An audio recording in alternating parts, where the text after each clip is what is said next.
Hello नमस्कार दोस्तों, स्वागत है आप सभी का पॉलिटी के अध्याय नंबर 2, जिसका नाम है भारतीय संविधान की अनुसूचियां।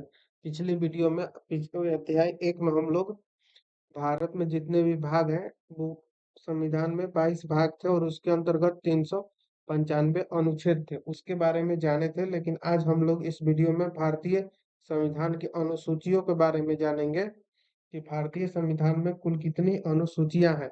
यानी कि भारतीय संविधान की अनुसूची के बारे में जानेंगे। शेड्यूल ऑफ इंडियन कॉन्स्टिट्यूशन, मूल संविधान में कितनी अनुसूचियां थी? तो मूल संविधान में 8 अनुसूचियां थी, किंतु लेकिन वर्तमान में जो है इनकी संख्या बढ़ाकर कितना कर दिया गया है? तो इसकी संख्या बढ़ाकर 12 कर दिया गया है। यानी कि अनुसूची जो था पहले 8 था, लेकिन अब इसकी संख्या बढ़ाकर कितना कर दिया गया है? तो 12 कर दिया गया है। तो पहले हम अनुसूची 1 से 5 तक देखेंगे, इसी वीडियो में हम लोग पूरा देखेंगे। प्रथम अनुसूची है, इसमें जो है राज्य एवं संघ राज्य क्षेत्र यानी कि केंद्र शासित प्रदेशों की चर्चा है। पहली अनुसूची जो है उसमें किसका चर्चा किया गया है? तो राज्य एवं संघ राज्य क्षेत्र यानी कि केंद्र शासित प्रदेश का चर्चा किया गया है। दूसरा अनुसूची जो है उसमें जो है विभिन्न पदाधिकारियों जैसे कि राष्ट्रपति, उपराष्ट्रपति, राज्यपाल, लोकसभा अध्यक्ष आदि के वेतन और भत्तों की चर्चा है। यानी कि दूसरी अनुसूची जो है इसमें पदाधिकारियों के राष्ट्रपति, उपराष्ट्रपति, राज्यपाल, लोकसभा अध्यक्ष इन सभी के वेतन का चर्चा किया गया है। और प्रथम अनुसूची में राज्य एवं संघ राज्य क्षेत्र का चर्चा किया गया है। जैसे किसका कितना वेतन और भत्ता है उसको पहले देखते हैं। प्रमुख पदों के मासिक वेतन, मासिक वेतन है महीना। राष्ट्रपति का जो महीना होता है वो 5 लाख पर मंथ होता है, ठीक है। अगला देखते हैं हम लोग। अगला है उपराष्ट्रपति का 4 लाख, लोकसभा अध्यक्ष का 4 लाख, राज्यपाल, लोकसभा उपाध्यक्ष, उपसभापति का 3.5 लाख, सर्वोच्च न्यायालय के अन्य न्यायाधीश जो होते हैं उनका 2.5 लाख होता है, और उच्च न्यायालय के मुख्य न्यायाधीश जो होते हैं सीएजी, यूपीएससी अध्यक्ष, आरबीआई गवर्नर, उनका 2.5 लाख होता है। उच्च न्यायालय के अन्य न्यायाधीश का 2.25 लाख होता है। ये सब उनका वेतन है, ठीक है। अगला देखेंगे तीसरी अनुसूची। तीसरी अनुसूची जो है इसमें विभिन्न पदाधिकारियों की शपथ की चर्चा है। इसमें जो है पदाधिकारी जो है उनका शपथ, यानी कि कोई अगर चुनाव से खड़ा होता है या उस जीतता है तो उसको शपथ दिलाया जाता है। तो वो शपथ कौन से लोग कौन सा शपथ लेंगे, या कोई सेना में है तो कौन सा शपथ लेगा, उसका चर्चा किस में किया गया है? तो अनुसूची 3 में किया गया है। शपथ लेने वाले पदाधिकारियों में शामिल है, यानी कि शपथ लेने वाले पदाधिकारी जो है इसमें कौन कौन से, अनुसूची 3 में कौन कौन लोग आते हैं? तो संघ के मंत्री, संसद सदस्य, उच्चतम न्यायालय के न्यायाधीश, भारत के नियंत्रक एवं महालेखा परीक्षक सीएजी, राज्य के मंत्री, राज्य विधानमंडल के सदस्य, उच्च न्यायालय के न्यायाधीश और इत्यादि, ये सब जो होते हैं तीसरी अनुसूची के अंतर्गत आते हैं। लेकिन ध्यान देने वाला बात यह है कि इसमें राष्ट्रपति, उपराष्ट्रपति तथा राज्यपाल की शपथ की चर्चा नहीं है। यानी कि तीसरा अनुसूची जो है इसमें राष्ट्रपति, उपराष्ट्रपति तथा राज्यपाल की शपथ का चर्चा नहीं है। तो इनका शपथ का चर्चा कहाँ पर है? तो राष्ट्रपति का शपथ का चर्चा 60 में है, अनुच्छेद 60 में, और उपराष्ट्रपति का 69 में, और राज्यपाल का 159 में है। यहाँ पर दिया हुआ है उनका उल्लेख जो है, उल्लेख क्रमशः अनुच्छेद 60, 69 एवं 159 में किया गया है इन लोग का अनुच्छेद का, ठीक है। वो हम लोग चैप्टर नंबर 3 कल से हम लोग एक एक करके भाग पढ़ते हुए चलेंगे, ठीक है। चौथा अनुसूची है अनुसूची 4 में, इसमें राज्यों तथा केंद्र शासित प्रदेशों दिल्ली एवं पुडुचेरी के लिए राज्यसभा में सीटों का आवंटन की चर्चा है। यानी कि जितने भी राज्य और केंद्र शासित प्रदेश है इसमें राज्यसभा में टोटल कितने सीट है उसकी चर्चा किया गया है। पांचवा अनुसूची में, इसमें पांचवी अनुसूची में अनुसूचित जाति एवं जनजाति के प्रशासन के संबंध में चर्चा है। यानी एससी एसटी के अंतर्गत आने वाले लोगों की प्रशासन के संबंध में चर्चा किया गया है। छठा अनुसूची जो है, इस अनुसूची में पूर्वोत्तर भारत के 4 राज्य किसके? तो छठी अनुसूची में पूर्वोत्तर भारत के 4 राज्य कौन कौन? तो असम, त्रिपुरा, मेघालय, मिजोरम, ये 4 राज्य हैं। पूर्वोत्तर भारत के 4 राज्य हैं असम, त्रिपुरा, मेघालय और मिजोरम के अनुसूचित क्षेत्र और प्रशासन की चर्चा, यानी कि इनको विशेष छूट और प्रशासन की चर्चा दिया गया है अनुसूची नंबर 6 में। अनुसूची 7 देखते हैं। 7वीं अनुसूची जो है, इस अनुसूची में शक्ति के विभाजन, संघ और राज्यों के बीच की चर्चा, यानी कि शक्ति का विभाजन, यानी कि संघ और राज्य के बीच के जो शक्ति है उसका विभाजन किया गया है, जिसमें कि संघ सूची यानी कि यूनियन लिस्ट, राज्य सूची स्टेट लिस्ट और समवर्ती सूची यानी कि कॉन्करेंट लिस्ट की चर्चा, यानी कि 3 इसमें सूचियां होती है। कौन कौन? तो संघ सूची, राज्य सूची और समवर्ती सूची। संघ सूची के अंतर्गत कौन आता है? तो संघ सूची, इस पर जो है केंद्र सरकार यानी कि संसद को कानून बनाने का अधिकार है। यानी कि संघ सूची जो है, इस पर कौन सरकार केंद्र बना सकता है? तो संसद को इस पर कानून बनाने का अधिकार है। ठीक है। इसमें मूल विषय कितने हैं? तो मूल विषय 97 थे, लेकिन वर्तमान में अभी कितने हैं? तो वर्तमान में 100 विषय हैं, जिसपे क्या है? तो केंद्र सरकार यानी कि संसद जो है इस पर कानून बना सकते हैं। कौन कौन है, आइए देखते हैं। तो कौन कौन है? तो सेना हो गया, रेलवे हो गया, बैंक हो गया, परमाणु ऊर्जा हो गया और जनगणना, ये सब जो है होता है संघ सूची के अंतर्गत केंद्र सरकार यानी कि संसद के अंतर्गत आती है। अब राज्य सूची देखेंगे। राज्य सूची जो होता है, इस पर राज्य सरकार यानी कि विधानमंडल को कानून बनाने का अधिकार है।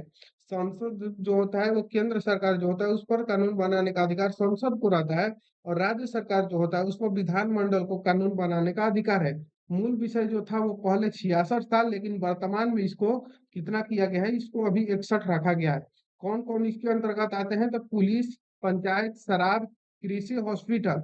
पुलिस हो गया, बिहार पुलिस, ये सब जो होते हैं ये राज्य सरकार का अधीन में आते हैं। पंचायत हो गया, शराब, शराब भी राज्य सरकार का अंतर्गत आता है, इसलिए बिहार में शराब जो है वो बंद है।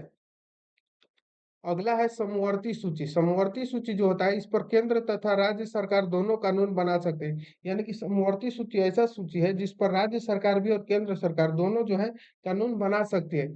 यदि किसी कानून पर राज्य सरकार को आपत्ति होती है, तो संसद को यह अधिकार है कि वह स्वयं कानून बनाए जो सभी राज्यों पर लागू होता है। अगर कोई कानून बन रहा है, अगर उस पर राज्य सरकार जो है आपत्ति जताती है, तो संसद को यानी कि केंद्र सरकार को इतना अधिकार है कि वो जो है वो स्वयं उस कानून को पारित करके उस पर लागू कर सकता है, और सभी राज्यों को उसको मानना पड़ेगा।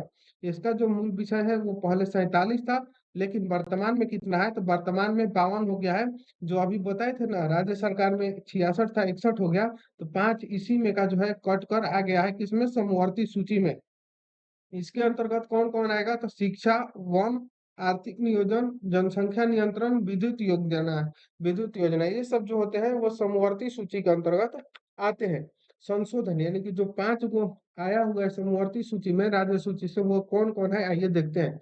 42वें संशोधन में उसको लाया गया 1976 द्वारा। 42वां संशोधन कब हुआ था? तो 1976 द्वारा हुआ था, जो कि राज्य सूची के 5 विषय, राज्य सूची को कौन विषय? 5 विषय थे। कौन कौन? शिक्षा, जनसंख्या नियंत्रण, मापतौल, वन्य एवं वन्य जीव अभयारण्य और न्याय प्रशासन को समवर्ती सूची में डाल दिया गया। यानी कि ये 5 जो सूची थे ये राज्य सूची से उठाकर समवर्ती सूची में डाल दिया गया। और एक है अवशिष्ट सूची, इस पर कानून बनाने का अधिकार जो है वो केंद्र सरकार को है। अगला पॉइंट है 8वीं अनुसूची। 8वीं अनुसूची जो है, इसमें राज्य भाषा का उल्लेख किया गया है। यानी कि राज्य भाषा यानी कि इसमें पूरे भारत में कितने भाषा हैं उन सभी का जो मुख्य रूप से उल्लेख है इसी में है। प्रारंभ में कितने भाषा थे? तो 14 भाषाएं थे, किंतु वर्तमान में जो है 22 भाषाएं को मान्यता प्राप्त हो, यानी कि 8वीं अनुसूची जो है इसमें मान्यता प्राप्त भाषाओं का उल्लेख किया गया है, जो कि पहले 14 था, लेकिन वर्तमान में कितना है? तो वर्तमान में 22 भाषाएं को मान्यता प्राप्त है। शामिल भाषाएं संशोधन के माध्यम से, यानी पहले जो 14 था, अभी जो 8 नया जुड़ा है वो कौन कौन था, किस किस संशोधन से कौन कौन भाषा जुड़ा है उसको देखते हैं। 21वां संशोधन हुआ था 1967 में। 21वां संशोधन 1967 में कर कर सिंधु को जोड़ा गया। ठीक है। और 71वां संशोधन 1992 में करके नेपाली, मणिपुरी और कोनकी को जोड़ा गया। 92वां संशोधन जो है उसको 2003 में किया गया। उसके बाद बोडो, डोगरी, मैथिली और संथाली को जोड़ा गया। ध्यान देने लायक यह बात है कि अंग्रेजी 8वीं अनुसूची के अंतर्गत नहीं आता है, यानी कि अंग्रेजी जो है इसमें नहीं आता है 8वीं अनुसूची के अंतर्गत, और हमारा भोजपुरी भाषा भी जो है इसमें नहीं है। अगला है 9वीं अनुसूची। 9वीं अनुसूची जो है इसमें प्रथम संशोधन द्वारा 1951 में जोड़ा गया। पहले 8 अनुसूचियां थी, लेकिन 9वीं अनुसूची को कब जोड़ा गया? तो प्रथम संशोधन किया गया था। कब? तो 1951 में, और इसको उस समय जोड़ा गया जिसमें क्या लाया गया?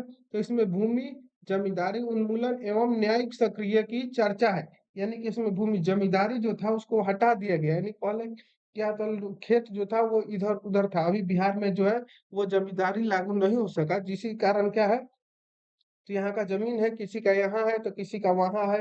1 किलोमीटर दूर यहाँ एक टोपरा है तो एक वहां टोपरा है। लेकिन और सब जगह क्या है, तो जिसका खेत है वो एक लाइन से पूरा खेत है कि 1 किलोमीटर में इनका ही खेत है, जो बीघा हो, जितना काठा हो, उनका लाइन से है। क्या होता है, इससे खेती करने में आसानी होती है। और जो बिहार जो है इसको लागू नहीं कर सका, इसीलिए जो है बिहार में अब जो खेती का केस होता है वो ज्यादा होता है। 10वीं अनुसूची जो है इसे 92वें संशोधन द्वारा 1985 में जोड़ा गया। 10वां अनुसूची जो है इसको कौन संशोधन द्वारा, तो 52वां संशोधन द्वारा 1985 में जोड़ा गया। इसमें किसकी चर्चा है, तो दल बदल की चर्चा है, और इसे दल बदल विरोधी कानून भी कहा जाता है। यानी कि दल बदल की चर्चा है, इसमें दल बदल विरोधी कानून कहा जाता है। यानी कि अगर कोई इलेक्शन हो रहा है, उसमें कोई पार्टी जीतता है, तो वो जीतने के बाद जो है अपना दल नहीं बदल सकता है। जीतने से पहले जिसमें जाना चाहता है वो उसमें जा सकता है, लेकिन जीतने के बाद, इलेक्शन के बाद वो दूसरे पार्टी में नहीं जा सकता। इसी को लागू किया गया था 1985 में 52वां संशोधन करके। ठीक है, अगला है 91वां संविधान संशोधन 2003 द्वारा इसमें संशोधन किया गया। और इसमें संशोधन कब किया गया, तो 2003 में किया गया था। अगला अनुसूची देखेंगे, अगला अनुसूची है 11वीं अनुसूची। इसे जो है 73वें संविधान संशोधन द्वारा 1992 द्वारा जोड़ा गया।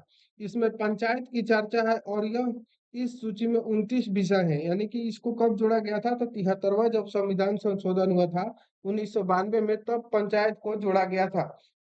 और इसमें कितने विषय हैं, तो टोटल 29 विषय हैं, जिसमें कि विषय उदाहरण में ग्राम विकास, महिला एवं बाल विकास, बाजार एवं मेला, पुस्तकालय, ये सब इसके विषय हैं। ठीक है, अगला लास्ट अनुसूची देखेंगे, 12वीं अनुसूची। इसे 74वां जो संविधान संशोधन हुआ था उसके द्वारा जोड़ा गया था 1993 में। इसमें जो है नगर पालिका की चर्चा है। इसमें किसकी चर्चा है, तो इसमें नगर पालिका की चर्चा है। और इसमें कितने विषय हैं, तो इसमें 18 विषय है।